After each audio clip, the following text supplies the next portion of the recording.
Halo guys, kembali lagi bersama saya Agun Firmansyah. Kali ini saya bakalan membahas tentang digital literasi dan juga hardware. Nah, mungkin teman-teman banyak yang belum tahu ya digital literasi itu apa. Nah, kemarin kan sudah tentang software di pembahasan video sebelumnya. Nah, sekarang kita masuk ke hardware lagi, tapi bersamaan dengan digital literasi. Oke, kita langsung masuk saja ke pembahasan digital literasi ya. Nah, mungkin teman-teman ada yang sudah memahami digital literasi itu apa, ada yang juga yang belum. Nah, jadi saya jelaskan singkat saja ya. Digital literasi itu adalah suatu pemahaman kita untuk memanfaatkan teknologi, menemukan dan menggunakannya, serta menyebarluaskan informasi dalam dunia digital.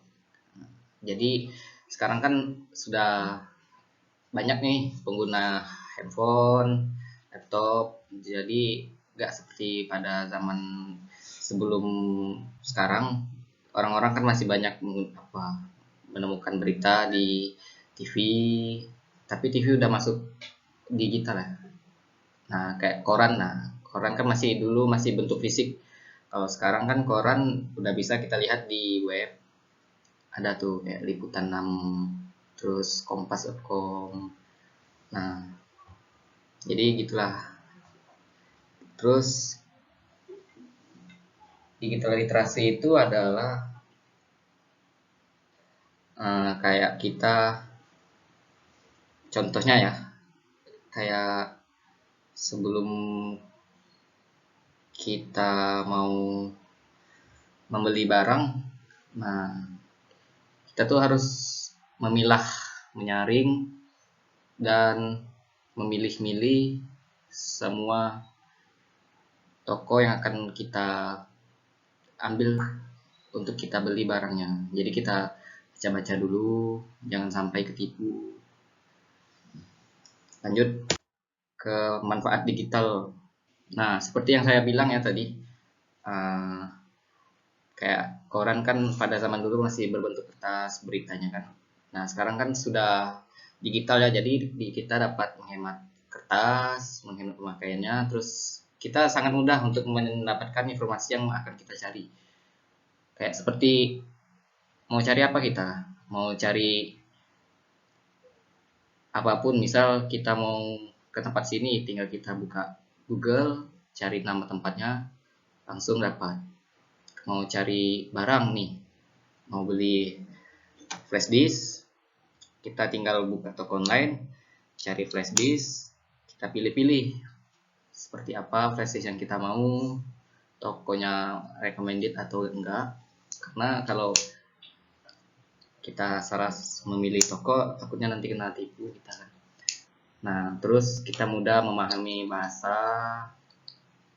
Sekarang kan sudah ada Google Translate ya. Jadi kita tinggal buka saja Google Translate. Kita klik, cari kata yang kita mau ubah. Nah, terus kita pahami, pelajari. Nah, lanjut kita dapat memilih keputusan dengan cepat karena kita sudah bisa mendapatkan informasi yang up to date, terkini secara cepat. Jadi pemilihan secara cepat pun bisa langsung kita dapat.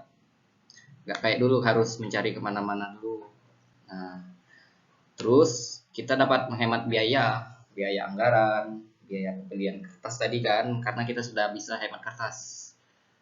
Nah, biaya keuangan kita jadi lebih minim dari yang sebelum digital ini kan.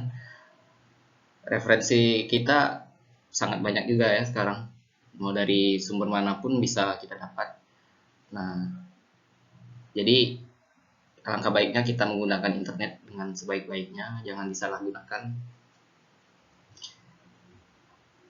Gunakanlah internet dengan bijak.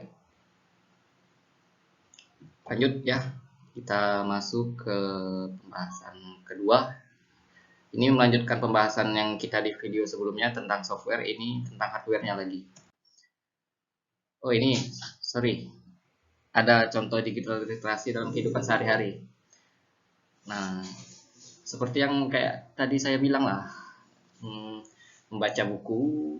Buku sekarang sudah banyak, kayak kita bisa baca novel gratis ya di web media apapun, atau kita klik Play Store di HP kita atau App Store, cari aja web online. Kayak sekarang kan kalau misal itu novel online kan sudah banyak, terus kayak komik bisa di webtoon. Nah, webtoon tuh lumayan bagus. Terus cari-cari kata, referensi kata, kayak bahasa Indonesia ini sih apa sih, bisa kita cari di KBBI Indonesia ya. Terus kita bisa nih, kalau seperti yang saya bilang tadi, memilah-milih toko untuk membeli barang. Nah, kita bisa juga memilah-milih harganya juga. Jadi harga yang pas di kita tuh kayak mana sih.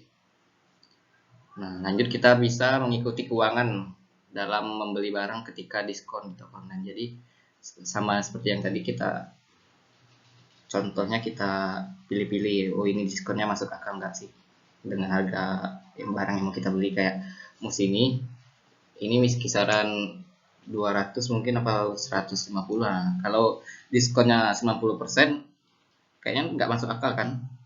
Jadi kita pilih dengan baik, dengan teliti barang yang akan kita beli, jangan tergiur dengan diskon yang ada. Oke. Nah, lanjut kita dengan pemakaian media sosial. Di media sosial itu banyak hal positif, banyak hal negatifnya juga. Jadi kita perlu dengan sangat teliti, dengan sangat hati-hati dalam memakai media sosial.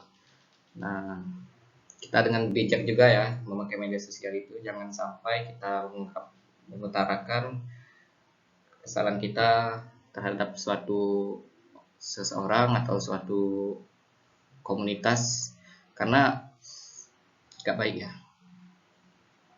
Jangan sampai lah kita, karena orang mungkin nggak tahu kita dengan seenaknya berbicara kepada orang itu tentang hal yang buruk-buruk.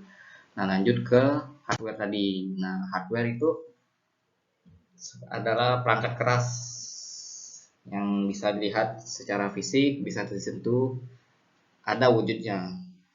Kayak mouse ini juga termasuk hardware ya, hardware.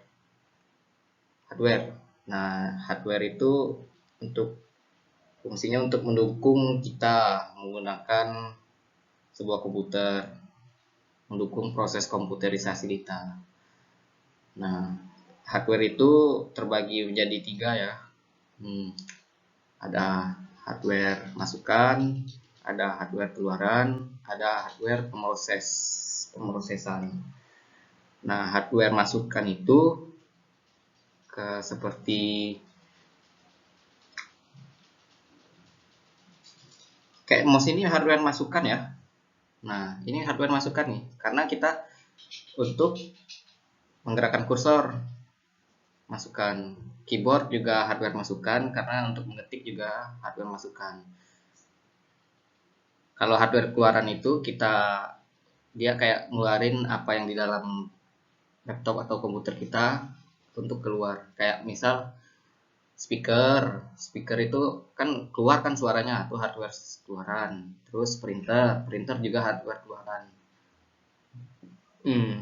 Terus hardware pemrosesan itu ada seperti RAM,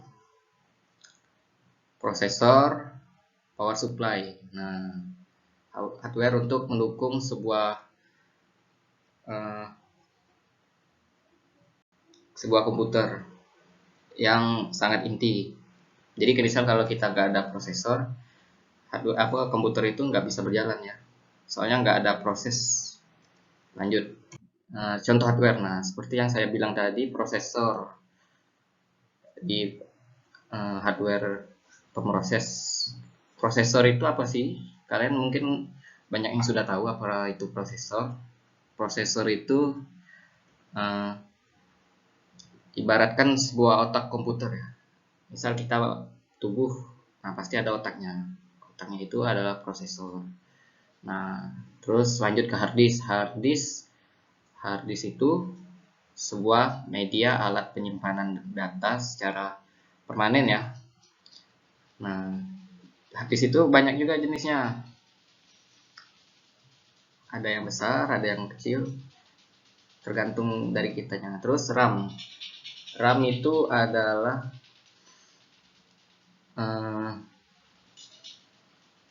tempat pembaca sementara. Kayak dia sama kayak hard disk, tempat penyimpanan. Cuman kalau RAM ini dia untuk menyimpan sementara. Ketika laptopnya, misal laptop nih hidup, terus kalau mati sudah dia nggak tersimpan lagi, kayak untuk mendukung proses berjalannya sebuah komputer. Nah, jadi mungkin hanya ini yang dapat saya bagikan kepada teman-teman sekalian. Mungkin kalau ada yang kurang bisa dilanjutkan, tulis di kolom komentar, ada yang kurang juga kan ya. Saya akhiri, wassalamualaikum warahmatullahi wabarakatuh.